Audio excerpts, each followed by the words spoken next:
जय हिंद दोस्तों, आप सभी का हमारे चैनल पर एक बार फिर से बहुत बहुत स्वागत है। तो आज का वीडियो बहुत ही महत्वपूर्ण है। हम आपको जानकारी देने वाले हैं कि आप मैरिज सर्टिफिकेट कैसे बनवा सकते हैं, क्योंकि बार बार ब्लॉक दौड़ना पड़ता है, लोगों को बार बार चक्कर काटना पड़ता है प्रखंड कार्यालय का, और उनका कार्य बहुत ही डिले होता है और बहुत ही परेशानियों का सामना करना पड़ता है। तो हाल ही में हमने एक मैरिज सर्टिफिकेट बनवाया है, तो उसमें पूरा फॉर्म जो है भरा हुआ है, जो कि आपको सारा चीज़ हम आपको दिखाने वाले हैं, ताकि आपको बिल्कुल भी ज़्यादा परेशानियों का सामना नहीं करना पड़ेगा। जब भी आपको मैरिज सर्टिफिकेट बनवाना रहेगा तो आप बहुत ही आसानी से आप बनवा पाएंगे और आपको ज़्यादा ब्लॉक का चक्कर नहीं काटना होगा, ज़्यादा दौड़ना नहीं पड़ेगा। सिर्फ आप वीडियो को लास्ट तक देखिएगा, आपको पूरी जानकारी मिल जाएगी दोस्तों। तो चलिए बिना देर के इस वीडियो को हम लोग शुरू करते हैं। हेलो दोस्तों, तो दोस्तों पूरा फॉर्म भरा हुआ है। तो इसको दिखाने से पहले एक महत्वपूर्ण जानकारी आपको दे देते हैं कि यदि लड़की के तरफ से मैरिज सर्टिफिकेट बनवाना होगा, दोनों तरफ से मैरिज सर्टिफिकेट आपका बन सकता है। चाहे लड़का वाले मैरिज सर्टिफिकेट बनाना चाहे तो उधर से भी बन जाएगा, और अगर लड़की तरफ से मैरिज सर्टिफिकेट बनाना चाहे तो उधर से भी बन जाएगा। लेकिन इसमें बात यह है कि यदि लड़का पार्टी मैरिज सर्टिफिकेट बनवाएंगे तो उसके तरफ से 2 गवाह होना चाहिए, और वो भी अपने घर का गवाह नहीं होना चाहिए, अपने पंचायत का कोई भी 2 गवाह उसमें ज़रूरत पड़ता है। यदि और एक लड़की पार्टी का भी उसमें गवाह ज़रूरत पड़ता है, और यदि लड़की पार्टी के तरफ से बनाया जाएगा तो लड़की पार्टी के तरफ से 2 गवाह का ज़रूरत पड़ता है, और लड़की पार्टी के ही पंचायत का दोनों गवाह होना चाहिए, अपने घर का नहीं होना चाहिए, और उसमें सिर्फ एक लड़का पार्टी का गवाह का ज़रूरत पड़ता है। यानी कि जिधर भी तरफ से बनाया जाएगा तो उधर से 2 गवाह और सामने वाले पार्टी से 1 गवाह, टोटल 3 गवाह का इसमें ज़रूरत पड़ता है। और इसमें जो डॉक्यूमेंट लगते हैं तो एक आपका लड़की का आधार कार्ड, लड़की का वोटर आईडी कार्ड और लड़की का मैट्रिक का मार्कशीट, ये 3 डॉक्यूमेंट इसमें लगता है। और लड़का का भी एक आधार कार्ड, एक वोटर आईडी कार्ड और एक मार्कशीट लगता है। और इतना डॉक्यूमेंट के बाद 2 गवाह और एक दूसरे वाले पार्टी की तरफ से गवाह, 3 ठो गवाह का इसमें आधार कार्ड लगता है। तो ये हो गया आपका सारा डॉक्यूमेंट का जानकारी, ठीक है। अब हम आपको बताते हैं कि फॉर्म आपको कैसे भरना है और फॉर्म किस प्रकार से है। तो चलिए देखते हैं। तो इसी तरीके का ये फॉर्म जो है से भरा हुआ है, चाहे आप किसी भी स्टेट से हो। लगभग में सारा स्टेट का एक ही प्रक्रिया रहता है, थोड़ा बहुत ही आपको चेंजिंग देखने को मिलेगा। तो ये फॉर्म जो है सो झारखंड राज्य का है। तो ये जो फॉर्म भरा गया था, ये लड़की तरफ से फॉर्म भरा गया था। तो देखिए यहाँ पे है आवेदक का जानकारी लिखा हुआ था। यहाँ पे जो भी लड़की है उनका नाम है और उनका ये एड्रेस है, ठीक है। फिर यहाँ पे देखिए उनका पूरा जो है सो यहाँ पे हस्बैंड का एड्रेस है, उनका क्या नाम है वो सारा यहाँ पे डिटेल जानकारी जो है सो लिखा हुआ है, जो कि आप देख सकते हैं। यहाँ पे बीपीएल ये सब आपके पास नहीं, आप नहीं लिखने से कोई दिक्कत नहीं, आपके पास अगर है तो लिख भी सकते हैं, नहीं है तो नहीं लिखें। और मोबाइल नंबर आप ज़रूर लिख दें। तो इसी प्रकार से आपको जो है सो सारा डिटेल जो है यहाँ पर भरना रहता है। इसके बाद है यहाँ पर फिर से पत्नी की जानकारी। तो यहाँ पर फिर से जो है देखिए, यहाँ पे हो गया पत्नी का जानकारी, और यहाँ पे हो गया पति का जानकारी, और यहाँ हो गया आवेदक का जानकारी। तो आवेदक पत्नी की तरफ से है तो इसके वजह से आवेदक वही बनी है, ठीक है। तो इस प्रकार से जो है अपना एड्रेस सारा जो है सो आपको भर लेना है। इसके बाद है विवाह विवरणी, यानी कि जहाँ पे शादी हुआ है लड़की का, जिस स्थान पे हुआ है, जैसे कि कोई बारात जाता है लड़का पार्टी की तरफ से लड़की घर पर, तो लड़की के घर पर ही भी शादी हुआ होगा, तो लड़की का गांव का नाम ही यहाँ पे लिख देना है, और बाकी एड्रेस आपको डाल देना है जिस प्रकार से एड्रेस यहाँ पे लिखा गया है। तो इस तरह से आपको भी एड्रेस लिखना है, ठीक है। तो ये है फर्स्ट पेज। अब हम लोग आ जाते हैं सेकेंड पेज पे। तो सेकेंड पेज पे देखिए यहाँ पे लिखा हुआ है पत्नी का पता, है ना, क्योंकि आवेदक वही बनी है तो यहीं पर आपको टिक करना है।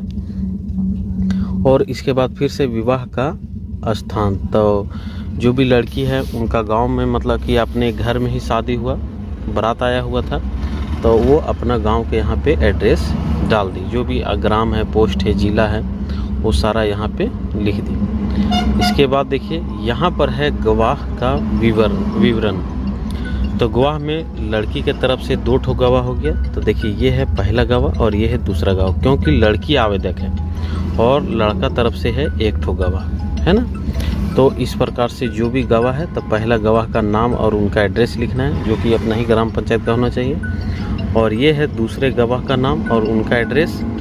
और ये है तीसरे गवाह का नाम, जो कि अभी यहाँ भरा हुआ नहीं है, आप इसको भी भर लीजिएगा, ठीक है। तो इस तरह से, और फिर ये तीनों का यहाँ पे हस्ताक्षर करना होगा, तीनों गवाह का हस्ताक्षर करना है, ठीक है। और इस प्रकार से पासपोर्ट साइज फ़ोटो यहाँ का लड़का का रहेगा, यहाँ लड़की का रहेगा। और यहाँ पे भी पासपोर्ट साइज से थोड़ा सा बड़ा फ़ोटो, यानी कि 2x3 का फ़ोटो रहेगा, तो वो यहाँ पे आपको एक लगाना है। एक जयमाला का फ़ोटो लगाना है। और जिस टाइम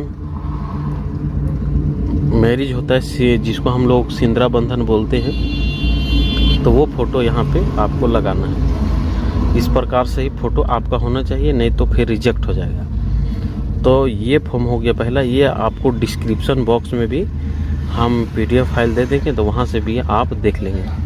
तो ये था आपका पहला पेज, और ये है आपका दूसरा पेज, और ये है आपका तीसरा पेज में देखिए कि इसमें जो है से विवाह निबंधन का हस्ताक्षर तो यहाँ आपको अभी छोड़ देना है।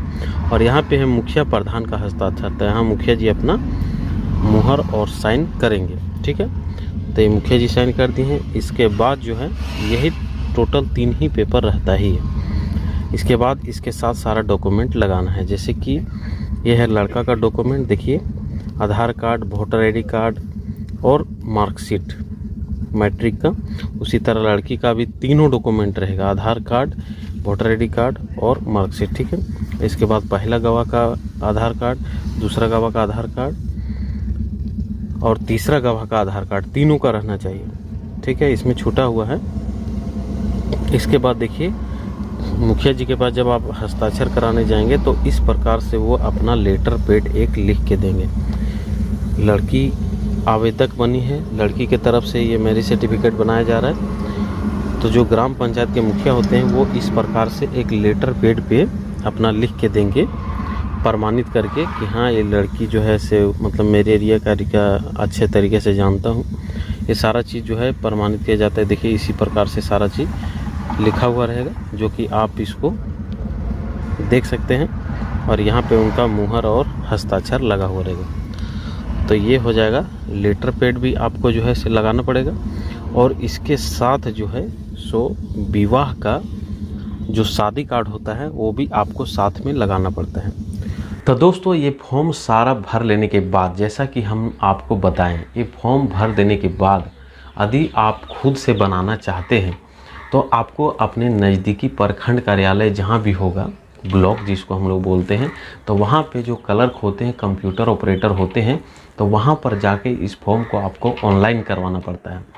वहां ऑनलाइन करवाने के बाद फिर से वो एक पेपर निकाल के देगा और उसको फिर अपने पंचायत सेवक से फिर उसमें आपको हस्ताक्षर करवाना पड़ता है, वेरिफिकेशन करवाना पड़ता है। लेकिन जब पंचायत सेवक उसमें वेरिफिकेशन करता है तो उस टाइम जो 3 गवाह का ज़रूरत जो आपको पड़ेगा, तो वो तीनों गवाह को वहाँ बुलाया जाता है और लड़का लड़की को भी बुलाया जाता है। जिस भी पंचायत से अगर लड़की के तरफ से बनेगा या तो लड़का के तरफ से बनेगा, तो उसी पंचायत के मुखिया का जो कार्यालय रहता है, तो वहाँ पर सारा गवाह और लड़का लड़की को बुलाया जाता है। तो वहाँ पे मुखिया रहेगा और पंचायत सेवक रहेगा और ये सब सारे रहेंगे। और सामने में एक पंचायत सेवक फ़ोटो खींचेगा और फ़ोटो खींचने के बाद पेपर में वेरिफिकेशन करेगा। और पेपर में वेरिफिकेशन करने के बाद फिर वो पेपर आपका प्रखंड कार्यालय यानी कि ब्लॉक में चला जाएगा। ब्लॉक में जाने के बाद फिर से वो ऑनलाइन चढ़ेगा। उसके बाद आपका मैरिज सर्टिफिकेट पूरा तरह से ऑनलाइन बन जाएगा। तो ये होता है आपका पूरा प्रोसेस। तो दोस्तों उम्मीद करता हूँ कि यह जानकारी आपको पूरी समझ में आ गई होगी। यदि अभी भी डाउट होगा तो आप कमेंट बॉक्स में लिखिएगा, हम आपके लिए ज़रूर आपको जानकारी देंगे।